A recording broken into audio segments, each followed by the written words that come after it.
Vamos a pasar a otro tema, Nicolás. Estamos en enlace con Carlos Vidurrizaga, investigador del Centro de Investigación en Bioingeniería de UTEC. Bienvenido, doctor. Karina, buen día. Nicolás, buen día.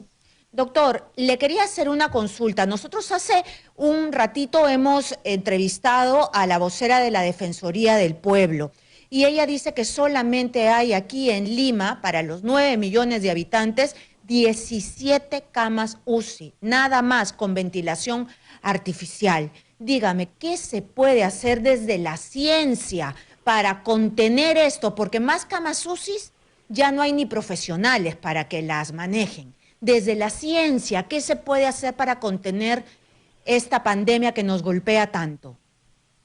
Mira, hay dos cosas que se deben considerar en esto, y algo lo comentamos en intervención hace unos días. Por un lado, lo que se tiene que hacer es evitar que la gente, digamos, progrese a la necesidad de ventilación, es decir, a la necesidad de luz. Para eso, ya en el mes de abril, ustedes saben que usted que es uno de los centros que hace más investigación en el Perú, con grupos de UTEC y con grupos de otras universidades, tanto locales como extranjeras, presentamos dos alternativas, aprobada una por la FDA y otra que se está trabajando actualmente en el Hospital Universitario La Paz de Madrid, cuya intención era que el paciente no progrese a UCI, es decir, liberar camas de UCI para que haya más camas de UCI disponibles. ¿Cómo no progresa? ¿Cómo no progresa? ¿Cómo no progresa? Ustedes deben haber escuchado de un término que se ha dado mucho, que es la tormenta de citoquina, que es lo que lleva a que el paciente llegue a UCI y finalmente un desenlace fatal. Estas dos alternativas, aprobadas por la FDA, usadas en Europa, con mucha experiencia, acá no les han prestado atención. Ayer hemos tenido una reunión nuevamente con dos universidades para volverlas a presentar, para ver si ahora que estamos en un estado aún más crítico, finalmente las autoridades toman conciencia de esa necesidad. No hablamos de medicina experimental, estamos hablando de alternativas absolutamente reales. Claro, se está hablando digamos, de tratamientos que han sido probados como efectivos, porque el problema es es como que estamos corriendo de atrás apagando incendios, ¿no es cierto? O sea, va creciendo el número de casos, entonces nosotros estamos tratando de resolver en meses problemas que se han acumulado durante décadas y haciendo camas de unidades de cuidados intensivos desesperadamente, cuando lo que tienes que hacer, junto con eso, que no hay que dejar de hacerlo, ¿no es cierto?, lo más importante es lo que usted está diciendo, ¿no? Es decir, evitar que la gente termine en una cama de unidad de cuidados intensivos.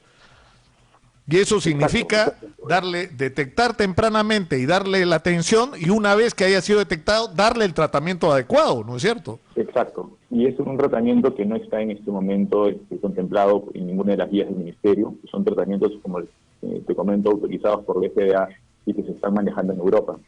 Y que nosotros podríamos implementarlos, no te digo como universidad, o sea, como Estado, en un plazo máximo de 5 o 7 días podríamos tenerlos totalmente operativos. Y la idea es simplemente disminuir el número de pacientes que progresan a UCI, porque sabemos que una vez que progresan a UCI, las series hacen que por lo menos el 50% de los pacientes que entran a UCI acaban en un desenlace fatal. Y además se bloquean camas de UCI para otros pacientes. ¿Pero qué tipo de tratamiento es? Porque usted dice que no progresen a UCI, es decir, ¿ya deben estar en una cama hospitalaria? Sí, tienen que estar en una cama hospitalaria. Nosotros tenemos tratamientos que ha planteado el Estado para pacientes con casos leves a moderados. Y ahí tenemos pacientes que ingresan al hospital, pero antes de llegar a UCI, a que esa necesidad de ventilación mecánica, es el punto en el cual, mediante una estratificación del riesgo del paciente, se interviene para que ese paciente no progrese a UCI. Entonces, es más fácil en realidad trabajar una cama hospitalaria simple y dejar una cama UCI para que realmente la va a necesitar, que quedarnos con 17 camas actualmente. Y no se Carlos, acepta. Lo que ustedes dicen es, para entendernos, ¿no es cierto? Hay un primer nivel que es donde se está usando ivermectina, acitromicina, dexametasona, que la tiene que dar un médico para los casos leves y controlarlos que no se pongan peor. Pero hay un segundo nivel cuando el paciente, por sus características particulares, sus comorbilidades, termina en una cama de hospitalización. Lo que ustedes dicen, hay un tratamiento aprobado y probado en los Estados Unidos y Europa para, si se ataca con esos medicamentos a este paciente, no va a terminar en una UCI. Y eso no lo estamos haciendo. Hay un intermedio que acá no se está haciendo y que sí les tengo que comentar abiertamente, que se ha presentado desde el mes de abril o marzo a las autoridades. El tema es que han habido ya varios cambios de autoridades en este tiempo y no se está haciendo. Entonces ese es un punto que estamos también trabajando con universidades, con de UTEC como digamos núcleo de investigación y una universidad muy representativa en investigación en el Perú, y algunas universidades y facultades de medicina. Ahora bien... Pero cada día que no se utiliza alguna nueva tecnología son muertos. A mí, claro, y a mí me da miedo preguntarle a Carlos que nos diga cuáles son esos medicamentos, porque lo que lamentablemente ocurre es que la gente en la desesperación sale a buscarlos en el mercado a comprarlos, ¿no? A ver si hay en algún lado. Cuando ese no es el caso, ¿no? He tenido algún caso de algún paciente que lo ha requerido en alguna clínica, y no hemos dado la sugerencia porque hasta los productos están autorizados en el Perú, pero las clínicas han dicho no, el ministerio no lo tiene dentro del protocolo, no lo podemos utilizar. Entonces es una realidad, ¿no? En realidad yo no sé cómo hay gente que duerme tranquila, yo hablo claro y no necesariamente de una manera políticamente correcta. Lo que quiero es decir las cosas tal cual son y tal cual sucede. Pero voy a pasar ahora un poquito al tema de toda vacunas. la expectativa, Carlos, en el mensaje del presidente ayer, que ha sido sinceramente, yo creo que hubiera sido mejor que no lo hiciera, ¿no es cierto? Ha sido desesperanzado porque lo que nos dice es que hay que esperar la vacuna y no hay salvación, pero eso no es cierto. No, es verdad que la vacuna va a ser, digamos, la protección final contra este virus, pero lo que es cierto también es que hay, como lo que ustedes están trabajando y recogiendo por las experiencias de otros países, tratamientos que te pueden significar controlar el avance de la enfermedad en los pacientes que terminan hospitalizados. Así es, Nicolás. Y hay un tema que es muy importante establecer acá cuando hablamos de vacunas, ¿no? No se trata de que Nicolás, yo te vacuno y tú ya eres inmune y puedes salir a la calle sin problema. Yo te voy a comentar datos totalmente precisos al día de ayer. Al día de ayer hay 30 vacunas, 30 candidatos de vacunas en evaluación clínica, 30 en los archivos de la OMS. Y hay 139 candidatos en evaluación preclínica, es decir, estudios en células y animales. Quiero dejar, y no quiero que digan que uno no es nacionalista, ni patriota, ni mucho menos. Los esfuerzos locales de Perú no están ni siquiera entre estos 139 preclínicos. Se espera que entren entre septiembre y octubre. O sea que todavía, para tener una vacuna peruana, falta muchísimo, muchísimo, para hacer las cosas, decir las cosas como son. Claro, y no estamos para esperar. No estamos para esperar. De estas 30 vacunas o candidatos que están en evaluación clínica, hay 6 que ya están en la famosa fase 3, ¿no? Hay 2 vacunas que se bypasearon la fase 3, una china y una rusa, que son las que ya conocemos, que simplemente no han pasado a fase 3, que es una fase importante ya en el desarrollo de este tipo de productos. Hay 6 que están en fase 3, algunas que se van a hacer en varios países, otras que están muy restringidas a determinados países donde las van a hacer porque quieren controlarlas muy bien. Ahora, de estas vacunas, también tenemos que establecer, de las 6 que te estoy comentando, que hay 5 que suponen 2 dosis. O sea, una dosis en el momento 0 y otra dosis entre la segunda y la cuarta semana. Y el estudio de evaluación de las vacunas lo que hace es detectar si los vacunados desarrollan COVID, qué tan grave es el COVID que desarrollan, y si llegado el caso fallecen. Es decir, vamos a tener datos reales de la efectividad de las vacunas en estudios que están previstos que van a tomar en tiempo total 2 años de duración. Ya vamos a tener uso antes, porque vamos a tener información preliminar que nos diga, oye, esta ya la puedes utilizar con cierta seguridad, pero la información real no la vamos a tener hasta entonces. De los pacientes que van a ser sometidos a este estudio, voluntariamente, habrán pacientes que recibirán la vacuna de distintas composiciones y distintos orígenes, y hay pacientes que van a recibir un placebo, es decir, pues, le dan le inyectan solución salina, inyectan cloruro de sodio algo que asemeje, porque el estudio es un estudio ciego, o sea, los investigadores no deben saber quién está vacunado y quién no está vacunado.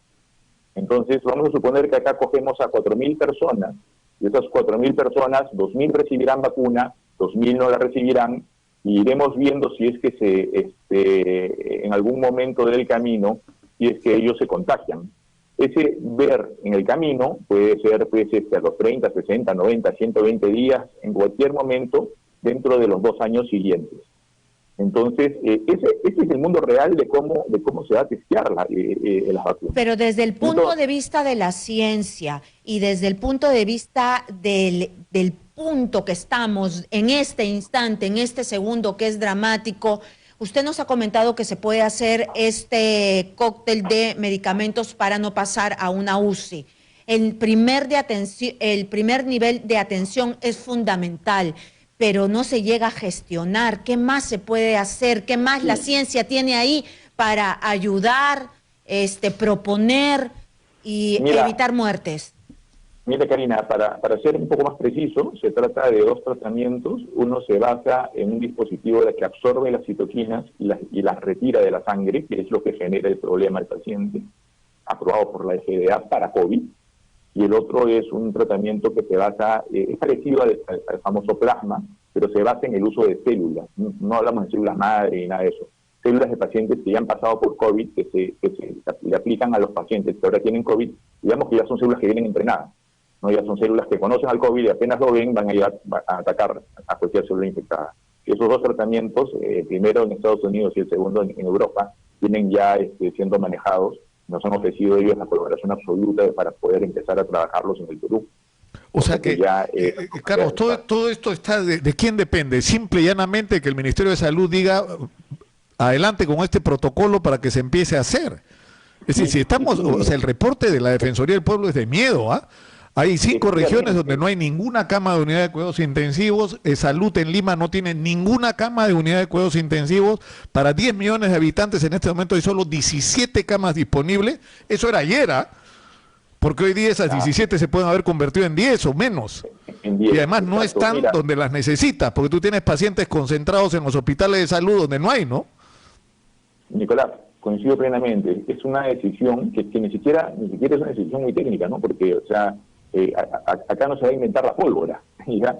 Es algo que ya está haciéndose, simplemente es cuestión de empezar a trabajarlo, porque si bien es cierto, la vacuna es algo que nos ayudará en el futuro, no quiere decir que la vacuna llega en el segundo trimestre al Perú, que de inmediato de algún lugar, no sé de dónde, sacaron 30 millones de vacunas, y los 30 millones les aplicaron, porque además ya hemos visto que son 2 dosis que hay que aplicar, y que ya todos podemos estar y además hemos visto la ineficiencia con la que se reparten las cosas aquí. Entonces, quién sabe para cuándo todos estarán el 90% que el presidente ha dicho que se va a cubrir con estas vacunas. Pero dígame, ¿es falta de gestión, no lo escuchan o hay intereses, como siempre en este país, soterrados que no quieren pues que entre esta nueva medicación? Es que eso ya existe acá en el Perú, ya se ha venido utilizando. Yo creo que en realidad hay 3 cosas que 2 están fallando acá, ¿no?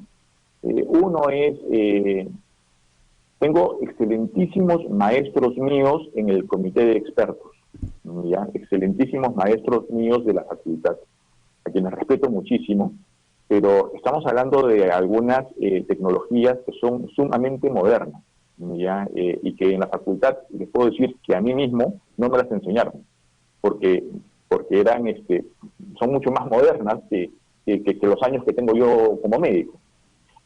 Con lo cual hay cierto grado de desconocimiento, ¿no? De decir, no, esta es medicina milagro, esta es una solución milagrosa. No es así. Esto es algo que existe y que se viene trabajando de manera regular. Lo otro es que también hay una medicina basada en la elocuencia, ¿no? Salen algunos comunicadores médicos a hablar de cosas muy atractivas y rimbombantes, y en realidad lo que hacen es confundir a la población y a veces también confundir a las autoridades. Nosotros pugnamos por 2 cosas. Buscar todo basado en evidencias que se puedan de alguna manera sistematizar y adaptar a las necesidades del Perú, porque tenemos que adaptarlo a nuestra realidad. Tenemos ese círculo más o menos armado, lo hemos comentado con muchísimas personas de los distintos grupos COVID, desde ATE hasta la Seguridad Social, llegando hasta el IECSI mismo. Nos hemos pasado por todas las instancias en el mes de abril. Yo creo que en abril estaban un poco más confiados, ¿no? Veían esto un poco como algo lejano, pero ahora que estamos en agosto, como están las cosas, deberían estar un poquito más flexibles y permeables a este tipo de soluciones que ya las tenemos. Porque la vacuna va a llegar, sí.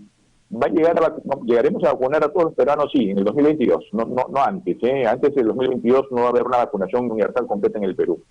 ¿Va a ser útil? No sabemos en qué porcentaje. La OMS ha dicho que si llegamos a que sea útil en un 50% está bien, con lo cual vamos a seguir teniendo COVID, vamos a seguir teniendo enfermos y vamos a seguir teniendo UCI. No, pero además el peruano, nuestro compatriota, el periodista Claros, que es parte del grupo de pacientes sobre los que se va a probar en Argentina la vacuna de Pfizer, nos contó el día de ayer que el trato, digamos, con el laboratorio y con las autoridades argentinas es que esto va a estar en observación 2 años. ¿Por qué? Porque hay que medir los efectos secundarios, ¿no? Así es, porque de repente la vacuna te levanta el nivel de protección contra el coronavirus, pero te mata por otra cosa, ¿no? Te hace un daño cardíaco, hepático, renal, o sea, no lo sabes, ¿no?